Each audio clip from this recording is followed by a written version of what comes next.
अब आपको राजस्थान विधानसभा की सीधी तस्वीरें दिखाते हैं। प्रश्नकाल की कार्यवाही चल रही है और श्रीमती इंदिरा क्या कुछ कह रही है। 400, 100, 290 क्विंटल का गेहूं का गबन पाया गया है।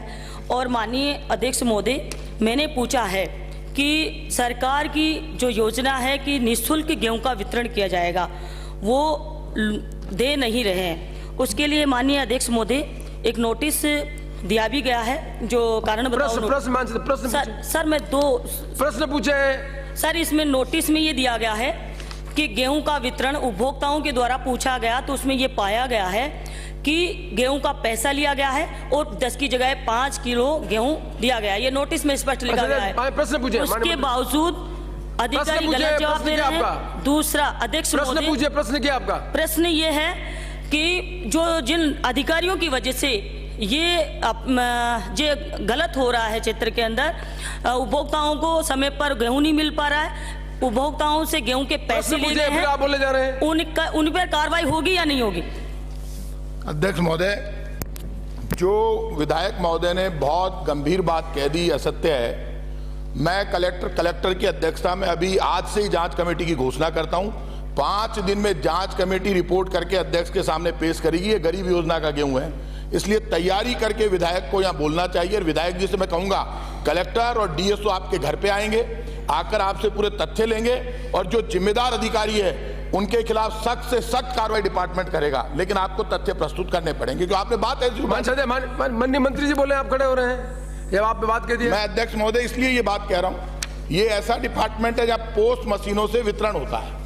मैं सबसे कहूंगा, कांग्रेस बीजेपी का विधायक जो भी हो, अध्यक्ष महोदय मैंने उस दिन घोषणा की थी, आपको कभी भी लगे कोई डीएसओ, कोई इंस्पेक्टर यदि गलत काम कर रहा, डायरेक्ट मुझे फोन करें, मेरे अधिकारियों को फोन करें।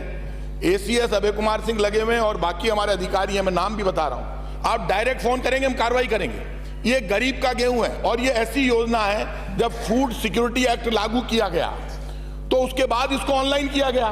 पॉस मशीन के बिना बांट ही नहीं सकता, कोई बांटेगा तो जेल जाएगा। और दुकानदारों की भी हालत ये है, माननीय मंत्री आप बात होते, इसलिए कि मामला बड़ा गंभीर है। यदि कोई विधायक लगाए तो तथ्यों के साथ लगाए। मैंने कमेटी की घोषणा कर दी है, 5 दिन में रिपोर्ट आएगी, आपके घर पे आएंगे, आप तथ्य प्रस्तुत करेंगे, बताएंगे कि आपने इतनी बड़ी चार्ज लगाए, तो उसको आप प्रूव करना अब विधायक जी की जिम्मेदारी है। और कार्रवाई करूंगा, कोई भी अधिकारी होगा उसके खिलाफ सख्त से सख्त कार्रवाई होगी। ये सरकार ऐसी है। अगला प्रश्न राजकुमार हो, प्रश्न संख्या 384। प्रश्न माननीय मंत्री जी, उत्तर पड़ा हुआ, आप सप्लीमेंट्री प्रश्न पूछने दें। माननीय अध्यक्ष महोदय, मैं आपके माध्यम से मंत्री से जानना चाहूंगा कि कोविड से पूर्व राजकीय विद्यालय और आंगनवाड़ी के अंदर गर्म पोषाहार दिया जाता था। कोविड आया तो फिर साबुत पोषाहार वितरण किया। कोविड चला गया तो राजकीय विद्यालय में तो गर्म पोषाहार वापस एज इट इज चल रहा है। तो आंगनवाड़ी केंद्र पर ये पैकिंग पोषाहार अब तक क्यों वितरण किया जा रहा है? क्या मंत्री महोदय दोबारा आंगनवाड़ी केंद्र पर ही गर्म पोषाहार वितरण करने की व्यवस्था करेंगे? दूसरा, एक प्रश्न का उत्तर दो। माननीय अध्यक्ष महोदय, माननीय सदस्य ने जो सवाल पूछा है, पहले एसएचजी के माध्यम से पोषाहार वितरण किया जाता था, लेकिन जब कोविड आया तो बहुत गंभीर समस्या के तहत पोषाहार वितरण की व्यवस्था को बदला गया और नेफेड और एफसीआई के माध्यम से खाद्य सामग्री, चना दाल, चावल, गेहूं वितरित किए गए। लेकिन भारत सरकार ने 13 जनवरी 2021 को अपने निर्देश प्रदान किए हैं कि राज्य केंद्र शासित प्रदेश पोषाहार का प्रोक्योरमेंट पारदर्शी प्रक्रिया से किया जाना सुनिश्चित करे। उसमें सरकार के लेखा नियम, विजिलेंस दिशा निर्देशों की पालना सुनिश्चित करे, व रॉ राशन बंद करे। क्योंकि माननीय अध्यक्ष महोदय, जो पोषाहार के अंदर जो खाना दिया जाता है, जो सप्लीमेंट्री न्यूट्रिशन फोर्टिफाइड दिया जा रहा है, वो एक भोजन नहीं है, वो खाना नहीं है कि आदमी ये सोचे कि वो मेरा खाना है, उससे मैं पेट भरूं।